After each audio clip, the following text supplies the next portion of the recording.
Καλησπέρα σας. Ελπίζω να είστε όλοι καλά.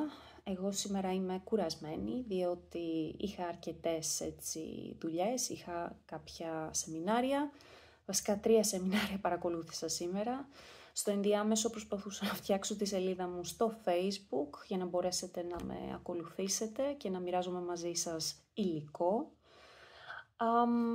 Και ήθελα, πριν κλείσω την ημέρα μου, πριν πάω και εγώ να ξεκουραστώ, να μοιραστώ μαζί σας κάτι που μου ήρθε στο μυαλό, ένα πολύ ωραίο μάθημα σχετικά με την ηγεσία. Το όνομα που του δίνω, ο τίτλος του είναι «Ηγεσία με ανάσα», όταν η υπεροργάνωση γίνεται πανοπλία. Και θα ξεκινήσω με μία προσωπική αφήγηση.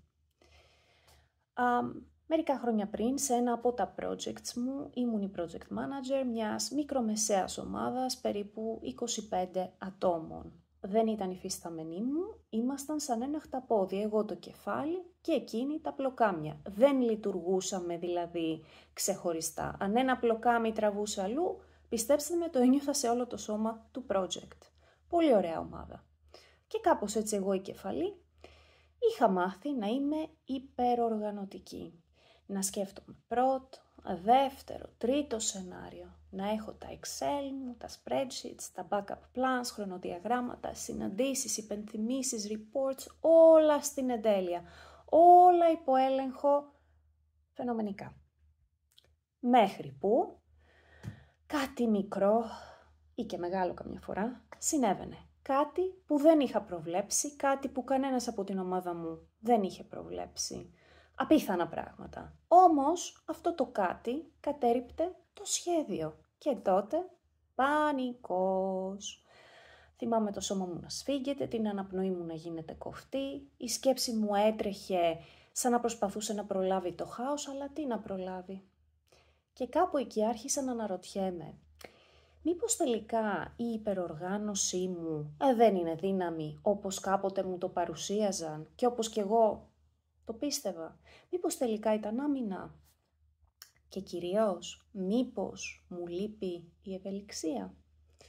Γιατί η αλήθεια είναι πως τότε δεν είχα ευελιξία. Δεν ήξερα να προσαρμόζομαι χωρίς να νιώθω ότι χάνω τον έλεγχο. Έτσι κάθε αλλαγή με τρόμαζε. Κάθε απρόβλεπτο με διέλυε και εμένα και την ομάδα μου. Και αυτό δεν ήταν καλό. Δεν βοηθούσε στην ηγεσία. Μας βοηθούσε μόνο να επιβιώνουμε. Έτσι λοιπόν σκέφτηκα ότι έπρεπε να κοιτάξω μέσα μου και να μάθω. Άρχισα λοιπόν να καλλιεργώ την ευελιξία, όχι τόσο ως τεχνική, κυρίως ως εσωτερική στάση. Άρχισα λοιπόν να αποκτώ άλλα skills, διαφορετικό skill set, διαφορετικές δεξιότητες. Ποια είναι αυτά? Να ακούω πιο βαθιά, να εμπιστεύομαι τη ροή, να διαχειρίζομαι κρίσεις με ψυχραιμία, να επιτρέπω στους άλλους να είναι αυθεντικοί, ως αποτέλεσμα να είμαι κι εγώ πιο αυθεντική. Η ευελιξία δεν με έκανε λιγότερο οργανωτική, με έκανε πιο ανθρώπινη. Η υπεροργάνωση τώρα ως ψευδαίσθηση ελέγχου. Όταν οργανώνουμε τα πάντα με ακρίβεια, ή έτσι όπως τουλάχιστον πιστεύουμε με ακρίβεια, δεν σημαίνει απαραίτητα ότι νιώθουμε ασφαλείς. Συχνά, φίλοι μου, είναι τρόπος να αποφύγουμε το απρόβλεπτο, το συναίσθημα που δημιουργείται, την αβεβαιότητα και το χάος. Το πρόγραμμα λοιπόν γίνεται πανοπλία. Μία προσπάθεια να ελέγξουμε ό,τι δεν μπορεί να ελεγχθεί. Και η ζωή τι κάνει? Δεν υπακούει σε Excel, δεν υπακούει σε διαγράμματα, ιστογράμματα, όχι.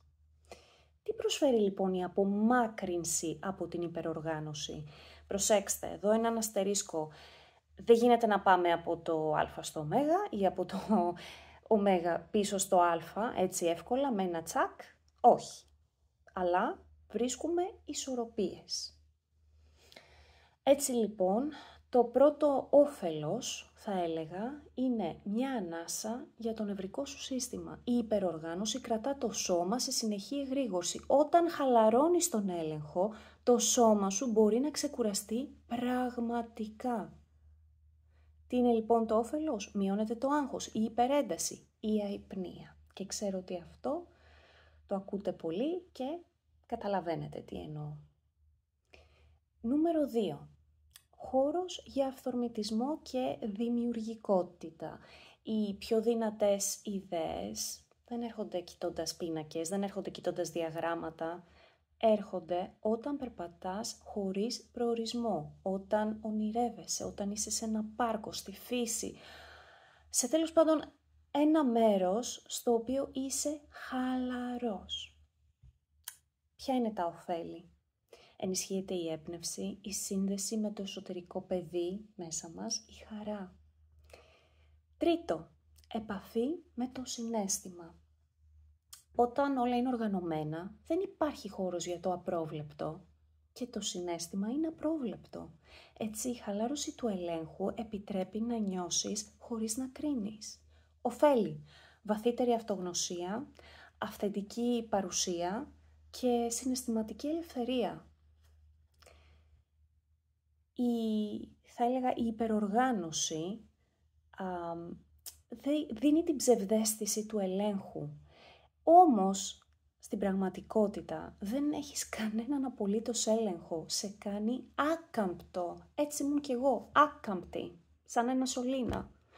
Όταν όμως αφήνεις χώρο για αλλαγή, όταν γίνεσαι εύκαμπτος, τότε μπορείς να ανταποκρίνεσαι με σοφία και όχι με πανικό. Ποια είναι τα ωφέλη? Καλύτερη διαχείριση κρίσεων, πιο ανθρώπινη ηγεσία, λιγότερη ενοχή και κάτι ακόμα. Αποκτάς δεξιότητες που δεν διδάσκονται πουθενά. Ενσυναίσθηση, προσαρμοστικότητα, εσωτερική ακρόαση. Και θα σας πω και ένα μυστικό. Στον επαγγελματικό τομέα αποκτάς όλα αυτά. Πιστέψτε με, όλα αυτά μεταφέρονται και σε άλλους τομείς της ζωής σας και στον προσωπικό σας τομέα. Γίνεσαι πιο ελεύθερος ως άνθρωπος.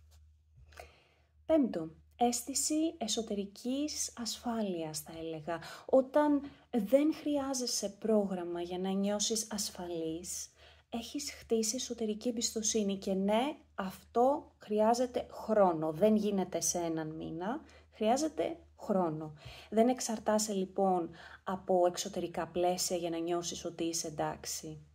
Ποια είναι τα ωφέλη? Αυτονομία, αυτοφροντίδα, εσωτερική γαλήνη. Η υπεροργάνωση λοιπόν είναι σαν να χτίζεις ένα σπίτι χωρίς παράθυρα. Όταν ανοίγεις ένα παράθυρο, μπαίνει φως, αέρας, ζωή. Αυτό δεν θέλουμε? Δεν χάνεις τον έλεγχο. Αναπνέεις, ζεις. Αν είσαι λοιπόν και εσύ σε κάποια ηγετική θέση ή αν είσαι ο project manager στη ζωή σου, δεν χρειάζεται να είσαι στην ηγετική θέση. Αν νιώθεις ότι κρατάς τα πλοκάμια ενός χταποδιού και φοβάσαι να τα αφήσεις, θυμήσου. Δεν χρειάζεται να είσαι τέλεια ή τέλειος, χρειάζεται να είσαι παρόν και να αναπνέεις. Καλό βράδυ.